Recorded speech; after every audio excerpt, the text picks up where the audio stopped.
अस्सलाम वालेकुम, मैं मोहम्मद असर, आप देख रहे हैं K20। इस वक्त मौजूद हूँ मैं कुरंगी नंबर 5.5 नंबर पे। मैं आप मेरे पीछे देख सकते हैं फूलों का ताजिया, जो कई सालों से यहाँ हर साल यहाँ ख़वातीन और मर्द यहाँ आते हैं, अपनी मन्नत पूरी करते हैं। हमारे साथ राय साहब मौजूद हैं, आइए इनसे बात करते हैं, जो यहाँ के इंचार्ज हैं और यहाँ के इंतज़ामिया भी इन्हें देखते हैं। अस्सलाम वालेकुम। वालेकुम सलाम। क्या हाल है जनाब? अल्लाह का करम है। सबसे पहले तो बताइए, जो ख़वातीन यहाँ आती हैं अपनी मन्नत के लिए, इसके बारे में कुछ कहेंगे? भाई पाकिस्तान के हर कोने से आवाम आती है यहाँ पे मेरे पास, है ना, और इनके हीले वसीले से मुरादें पूरी होती हैं।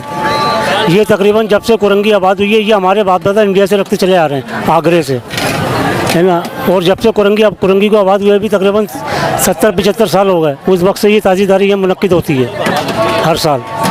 अच्छा, इसकी ख़ास वजह मैं आपको बता दूं कि जो लोग यहाँ मन्नत के लिए आते हैं, जैसे मिसाल के तौर पे इस साल कोई मन्नत के लिए आया है, तो पहली दफ़ा जब यहाँ कोई मन्नत के लिए आता है तो अपना फ्रूट उठाता है, अपना फल उठाता है। जो मन्नत पूरी हो जाती है तो आइंदा साल जो है वो अपना फल या अपना फ्रूट जो भी है वो लेकर आता है। ये सही बात है?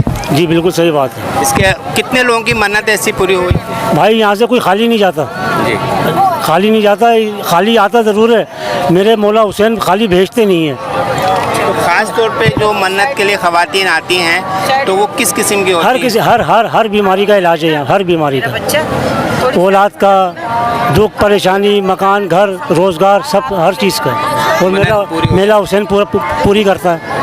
जनाब, इनका कहना यह है कि जब यहाँ लोग आते हैं तो अपनी मन्नत पूरी करते हैं और इंशाअल्लाह ताला इनका ये कहना है कि आइंदा साल भी ये मन्नत पूरी हो जाती है। और यहाँ से कराची के कई हिस्सों में लोग यहाँ आते हैं अपनी मन्नत के लिए।